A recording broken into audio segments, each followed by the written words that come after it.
Learn O World. Let's learn with animation. नमस्कार बच्चों। तो आज जो हम पाठ पढ़ने वाले हैं उसका शीर्षक है लक्ष्मण मूर्छा और राम का विलाप, और इसके रचयिता हैं कवि गोस्वामी तुलसीदास जी। चलिए पाठ को शुरू करते हैं।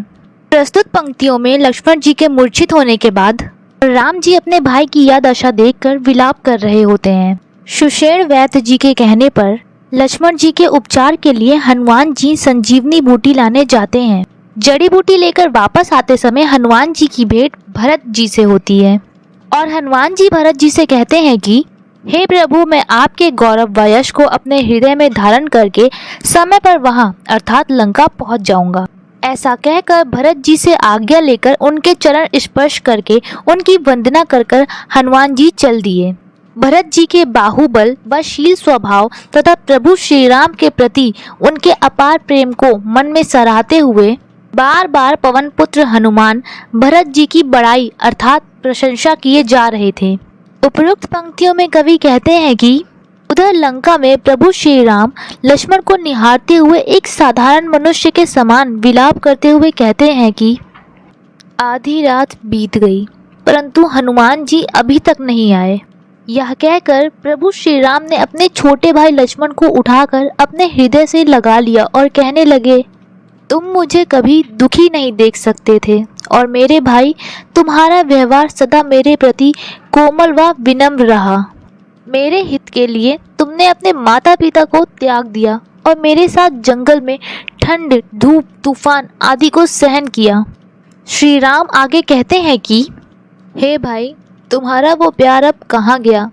तुम मेरे व्याकुलता भरे वचनों को सुनकर भी क्यों नहीं उठते?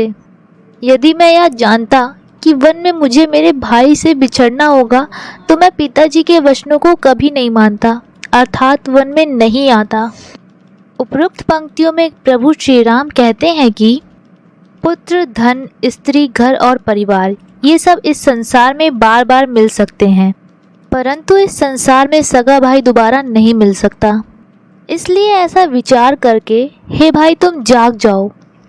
प्रभु श्री राम आगे कहते हैं कि जिस प्रकार पंख के बिना पक्षी, मणि के बिना सांप और सूंड के बिना हाथी बहुत ही दुखित हो जाते हैं, ठीक उसी प्रकार हे भाई मैं तुम्हारे बिना केवल भाग्य से ही जीवित रहूँगा, मगर तुम्हारे बिना मेरा जीवन अत्यंत कठिन होगा। श्री राम कहते हैं कि हे भाई, मैं अयोध्या में कौन सा मुँह लेकर जाऊंगा, क्योंकि सभी कहेंगे कि श्री राम ने अपनी पत्नी के लिए अपना प्रिय भाई खो दिया। क्योंकि इस संसार के अनुसार स्त्री की हानि कोई विशेष हानि नहीं है। असलियत में राम जी का यह विलाप और लक्ष्मण जी की यह हालत को देखते हुए राम जी द्वारा कहे गए वचन बहुत ही स्वाभाविक हैं। लक्ष्मण जी राम जी के छोटे भाई थे और वह प्रभु श्री राम से बहुत प्रेम करते थे, जिसके कारण उन्होंने सांसारिक सुख तथा अपने माता पिता का त्याग कर प्रभु श्री राम की सेवा करने के लिए उनके साथ वन में आ गए। अपने भाई के इस त्याग को देखते हुए राम जी द्वारा पत्नी के प्रेम से अधिक भाई के प्रेम को महत्व देना बहुत ही स्वाभाविक है और यह उन्हें एक महान पुरुष सिद्ध करता है। इन पंक्तियों में प्रभु श्री राम ने स्त्री के महत्व को कम करने की बात नहीं कही है, बस उन्होंने अपने भाई के प्रति उनके अत्यधिक स्नेह को दर्शाया है, जो कि ऐसी दुख की स्थिति में सामान्य है।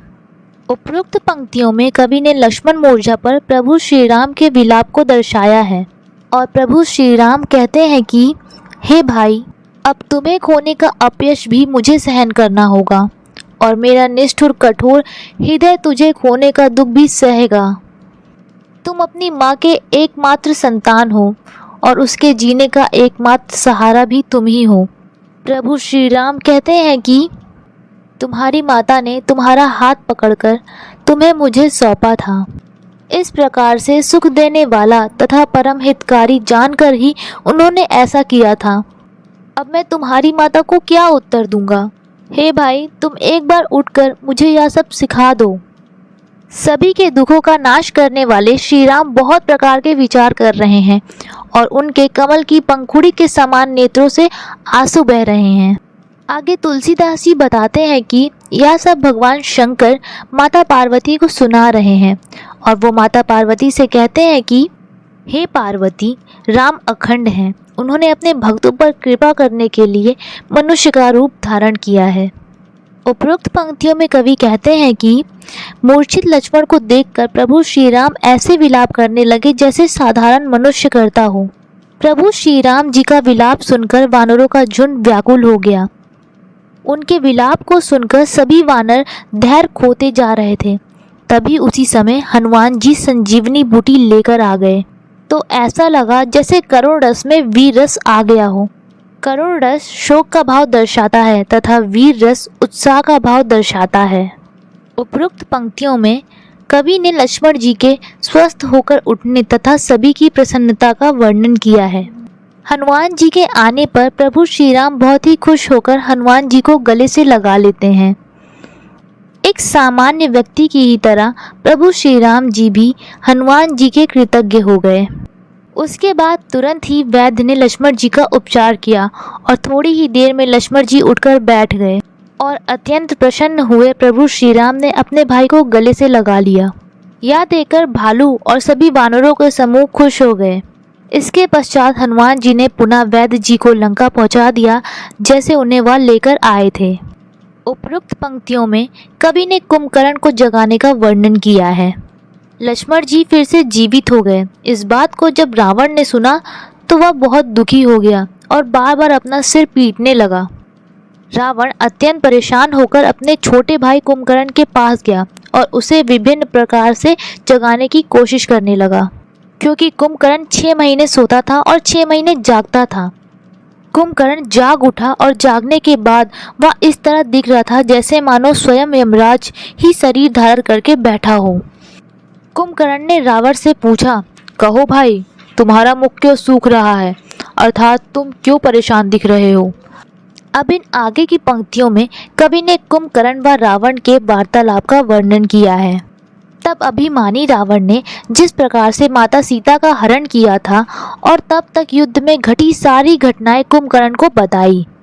उसने कुंभकर्ण को यह भी बताया कि उन वानरों ने सारे राक्षसों को मार डाला है और सारे बड़े बड़े योद्धाओं का भी संहार कर दिया है।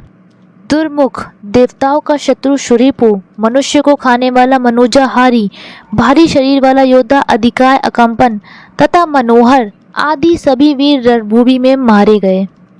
रावण के वचन सुनकर कुंभकर्ण दुखी होकर बिलखने लगा और बोला, हे मूर्ख, जगत माता सीता का हरण कर अब तुम अपना कल्याण चाहते हो, यह संभव नहीं है। इसी के साथ हमारा यह पाठ यहाँ खत्म होता है। आशा है आपको पसंद आया होगा। Explanation by Anshika Ma'am. Subscribe to learn O World in